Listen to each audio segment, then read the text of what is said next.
ഒരു ക്ലാസ്സിൽ ആൺകുട്ടികളെക്കാൾ 4 പെൺകുട്ടികൾ കൂടുതലുണ്ട്. 8 ആൺകുട്ടികൾ വരാതിരുന്ന ദിവസം ആൺകുട്ടികളുടെ 2 മടങ്ങ് പെൺകുട്ടികളായി. ക്ലാസ്സിൽ ആൺകുട്ടികൾ എത്ര, പെൺകുട്ടികൾ എത്ര? അപ്പോൾ ഒരു ക്ലാസ്സിൽ ആൺകുട്ടികളുടെ എണ്ണം നമുക്ക് എക്സ് ആണെന്ന് വിചാരിക്കാം. ആൺകുട്ടികളുടെ എണ്ണം എക്സ് ആണെന്ന് വിചാരിച്ചാൽ പെൺകുട്ടികളുടെ എണ്ണം എത്രയാണ്? 4 പെൺകുട്ടികൾ കൂടുതലുണ്ട്. x+4 പെൺകുട്ടികൾ. അപ്പോൾ ആൺകുട്ടികൾ, അതായത് ബോയ്സ് എക്സ് ആണെങ്കിൽ ഗേൾസ് x+4 ആയിരിക്കും. ഒരു ദിവസം 8 ആൺകുട്ടികൾ വന്നില്ല. അപ്പോൾ ആകെ ആൺകുട്ടികൾ എക്സ് ആണ്. അതിലത്തെ 8 കുറവാണ് ഒരു ദിവസം. 8 ആൺകുട്ടികൾ വരാതിരുന്ന ദിവസം ആൺകുട്ടികളുടെ 2 മടങ്ങ്. ഇപ്പോൾ മൊത്തം ആൺകുട്ടികൾ എത്രയാണ്? എക്സ് ആണ്. അതിൻ്റെ 2 മടങ്ങ്, അതായത് എത്ര കുട്ടികൾ വരാതിരുന്നു? 8 ആൺകുട്ടികൾ വരാതിരുന്നപ്പോൾ അതിൻ്റെ 2 മടങ്ങ്, അതായത് 2 × x-8 2 മടങ്ങ് ആണ് പെൺകുട്ടികളുടെ എണ്ണം. പെൺകുട്ടികളുടെ എണ്ണം എത്രയാണ്?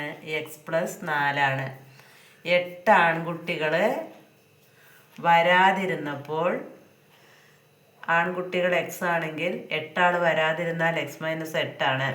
അങ്ങനെ 8 ആൾ വരാതിരുന്നപ്പോൾ പെൺകുട്ടികളുടെ എണ്ണം അതിൻ്റെ 2 മടങ്ങ് ആയിരുന്നു. അതായത് പെൺകുട്ടികളുടെ എണ്ണം ശരിക്കും എത്രയാണ്? x+4 ആൺകുട്ടികളുടെ എണ്ണത്തിനേക്കാൾ 4 കൂടുതലാണ്.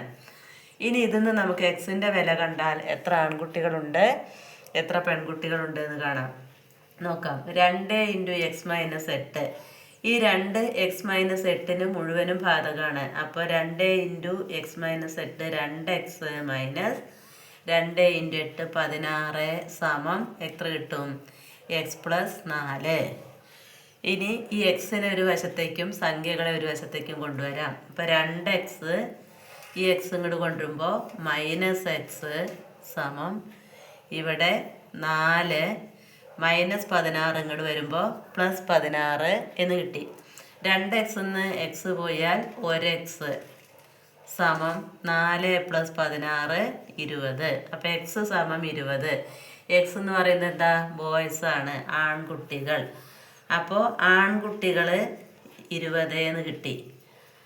ആൺകുട്ടികൾ സമം 20. ഇനി എന്ത് പറഞ്ഞിട്ടുണ്ട്? പെൺകുട്ടികളുടെ എണ്ണം കാണണം. പെൺകുട്ടികൾ എത്ര? x+4 പെൺകുട്ടികൾ സമം ആൺകുട്ടികളെക്കാൾ 4 കൂടുതൽ. x+4. അപ്പോൾ എത്ര കിട്ടുക? 20 + 4 24. 24 ആൺകുട്ടികളും 24 പെൺകുട്ടികളും 20 ആൺകുട്ടികളും. ഇനി ഇവിടെ വേറൊരു കാര്യം പറഞ്ഞിട്ടുണ്ട്. ഇനി നമുക്കിത് ശരിയാണോ നോക്കാം. എന്താണ്? ഒരു ദിവസം 8 ആൺകുട്ടികൾ വരാതിരുന്നപ്പോൾ, 8 ആൺകുട്ടികൾ വരാതിരുന്നാൽ എത്ര കുട്ടികൾ ഉണ്ടാവും? ആൺകുട്ടികൾ 20 8 കുറച്ചാൽ എത്ര കിട്ടും? 12. ഈ 12 എന്ന് പറയുന്നത് എന്താണ്? പെൺകുട്ടികളുടെ എണ്ണത്തിൻ്റെ ഇരട്ടിയാണെന്ന് പറഞ്ഞു. 2 മടങ്ങ് പെൺകുട്ടികളായി 8 ആൺകുട്ടികൾ വരാതിരുന്നപ്പോൾ. അപ്പോൾ 2 മടങ്ങ് പെൺകുട്ടികളായി. അതായത് പെൺകുട്ടികളുടെ എണ്ണം 24 ഈ 24 എന്ന് പറയുമ്പോൾ 8 ആൺകുട്ടികൾ വരാതിരുന്നപ്പോൾ 12 ആൺകുട്ടികളാണുള്ളത്. അതിൻ്റെ 2 മടങ്ങ് ആണ് 24. അപ്പോൾ ഇത് ആണ് ശരിയാണ്. അപ്പോൾ 20 ആൺകുട്ടികളും 24 പെൺകുട്ടികളും.